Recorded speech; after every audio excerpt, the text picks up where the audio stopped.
itulah pertanyaannya. Maksud saya, kenapa dua advokat ini ya disuruh-suruh orang lain? Enggak, bukan bisa saja bercanda, bukan konsultasi misalnya. ke saya. Bercanda misalnya. Bukan Bang, itu serius. Oke. Mereka dua minta maaf sama saya ya, karena memang diperintah oleh AS ini, gitu loh. Jadi maksud saya begini, ini murni ke perjuangan apa sih sebenarnya? Disitulah makanya ya ada orkestrasi apa ini sampai advokat ini diorkestrasi dan diperintah-perintah tanpa mempertimbangkan konsultasi dulu ke klien, gitu loh. Mereka berstatement keras, ternyata ada yang merimut. Gitu. Terserah nanti dibantah. Ya udahlah, katanya tadi kejujuran, ayo coba jujur. Nah itu minta maaf Bang, karena diperintah Bang Abraham Samad. Minta maaf Bang, karena diperintah Bang Abraham Samad. Bang Abraham Samad juga minta maaf. Memang saya yang memerintah mereka dua di televisi, gas terus.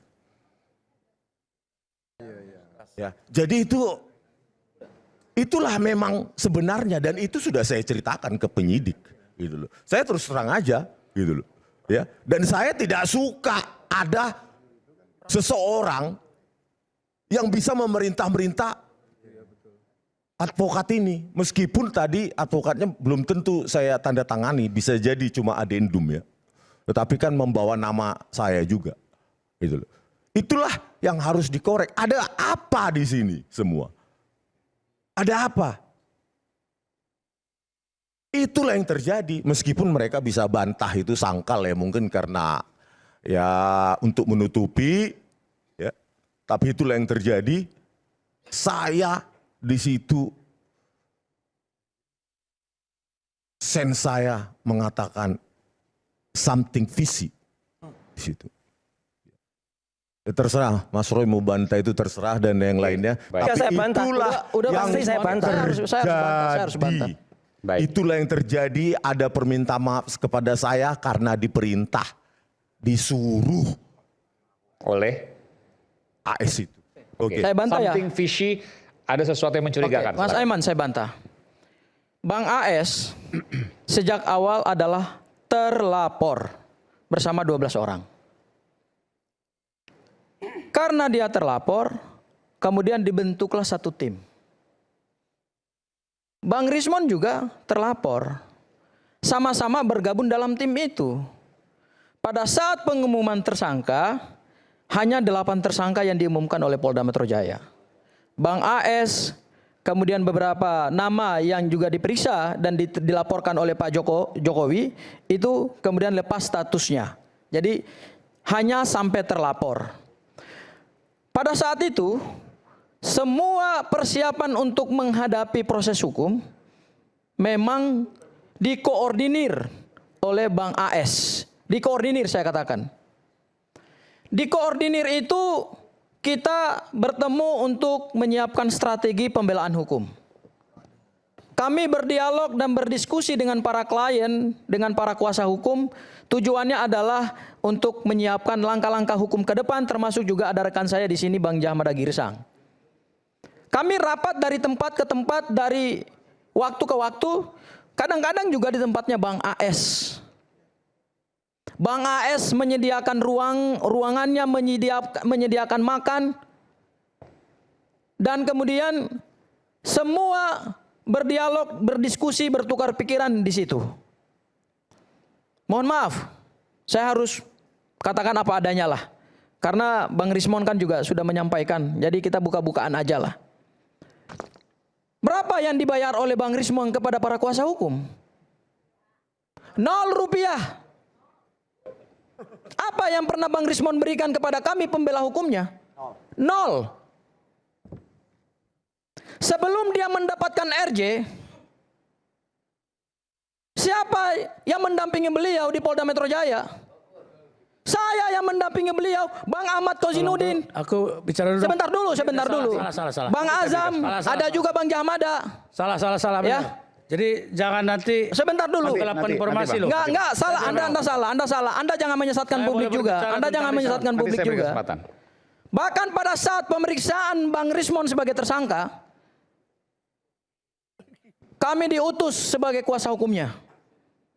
Bergantian itu. Ada saya, ada Jahmada, ada Bang Petrus Celestinus, ada Mulyadi, dan ada Melki, siapa? Bukan, Mokolensang, Jami Mokolensang. Bukan Bang Jahmada sendiri yang mendampingi. Saya juga mendampingi, bergantian juga. Beliau diperiksa 3 kali dan kami ini bertukaran. Kadang-kadang ada yang capek, silakan keluar dulu, makan, minum. Ini fakta yang tidak bisa dibantah oleh Bang Rismon. Bang Rismon kasih apa buat pengacara-pengacara ini? Bung Aiman, gantian Bung Aiman.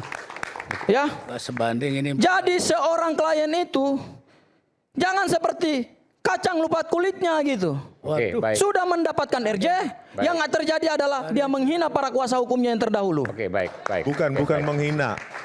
Tapi kan minta maaf itu Gini, karena saya diperintah katakan itu saya bisa akan balas. dibantah atau saya memang akan diakui? jawab apa yang Bang Rismon sampaikan. Minta maaf ya. Minta maaf itu untuk apa, Bang? Sebentar, Bang Gafur. Minta Ya maaf. gini Bang, Mas Aiman. Kami ini membela, saya katakan lagi, berdasarkan kitab Undang-Undang Hukum Perdata adalah berdasarkan apa yang disepakati. Siapa yang membuat penelitian? Emang kami yang membuat penelitian 11.000 triliun % ijazah itu palsu? Beliau yang melakukan penelitian. Oke. Siapa yang keras di Polda Metro Jaya? Beliau yang keras. Karena kami ini diberikan kuasa hukum, diberikan kuasa berdasarkan hukum perdata. Kan tadi saya katakan, officium nobile, di mana di situ ada kepentingan hukum klien, saya harus berdiri untuk membela kepentingan hukum klien saya. Oke, minta Karena maaf tadi dia apa? keras di dalam meneliti ijazah Pak Jokowi, Iya. dia bahkan pernah ingin menggugat Polda Metro Jaya. Bukan. Enggak. Pertanyaannya minta maaf tadi untuk apa? Sebenarnya bukan ada permintaan maaf. Nggak usah jauh-jauh Nggak dulu. ada permintaan maaf. nggak Sebetulnya ada. di dalam pertemuan Ya, itu oke. nggak. Jamada juga nggak ada. Anda juga nggak ada di dalam pertemuan itu. Saya Anda nggak ada di sana. Anda ngaco. Anda Saya jangan ada bangun di situ. asumsi. Saya bisa semat. Anda nggak ada dalam pertemuan itu. Saya Oke, ada di baik. situ. Ya. Anda nggak ada dalam pertemuan itu. Jangan bohong. Bang Gafur cukup dulu. Oke, silakan Bung Jamada. Kali ini saya sangkal Anda semua. Oke, silakan. Jadi ini pertama, kenapa Sekaligus kami closing ya. sesudah RJ, giliranku ya, Ya. sesudah menghadap ke Solo tanggal 12, kami cooling down. Bukan atas perintah, tapi aku perintahkan dia. Ya, agar semua suasana kondusif. Karena kami ketemu Pak Jokowi dan juga besoknya Pak Wapres kan. Itu kan bukan hal yang gampang, bukan hal yang mudah. Kami hargai itu secara tanggung jawab luar biasa. Itu pertama. Oleh sebab itu baru kami tampil. Nah, kenapa kami tampil? Karena kami rekap perkataan-perkataan itu sudah sangat luar biasa. Sampai tadi ada emosi. Kedua begini, rekanku Gafur ini, kamu jangan sok mengajari ya. Aku lihat beberapa kali ditampil dimanapun sok mengajari. Enggak Bantah aja. Silakan. Dibantah aja, Pak. Saya ada salah denin apa sampai pagi. Jasmaman, Oke, silakan. dunia kepengacaraan itu luas, kawan. Free zone. Dunia tak terbatas. Setiap orang punya gaya. Free zone ya, seperti laut luas. Disitulah kita terbang. Kau jangan samakan semua bebek. Ada eagle juga. Oleh sebab itu, bagi saya sejak 90 sudah mulai kerja bantu pada pengacara. Mungkin Yulu belum lahir. 3 sikap pengacara atau advokat disebut sekarang. 1, solving problem atau troubleshooter. Lu menggeleng kepala boleh. Nanti saya ngomong lebih itu lagi, lu pasti ngamuk. Kedua adalah ongoing concern. Ikutin aja perkaranya kemana aja.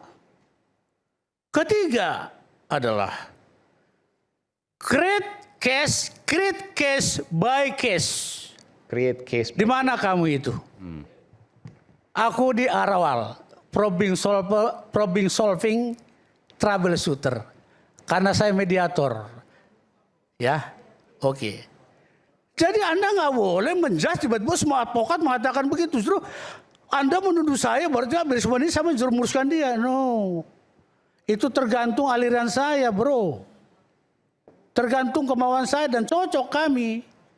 Makanya putus kuasa dari yang besar itu, dia nggak cocok ngomong ke saya. Terus dia terus dimaki-maki dia, aku juga dimaki. Kenapa sebut klien? Enggak, dia yang datang ke saya. Teori pemurnian kuasa tadi Anda buka itu, yang ditanya adalah orangnya, jangan penerima kuasanya. Kenapa kamu terima sebagai klien? Tanya dia kenapa dia suka saya. Terus dari RRT ya kemudian mengerucut sendiri saya. Kenapa? Tanya dia. Berarti dia similar dengan my heart. Tepuk tangan, nggak masalah bagi saya. Saya tambahkan dikit Nggak karena ini masalah apa pro bono ya. Oh ya, oke.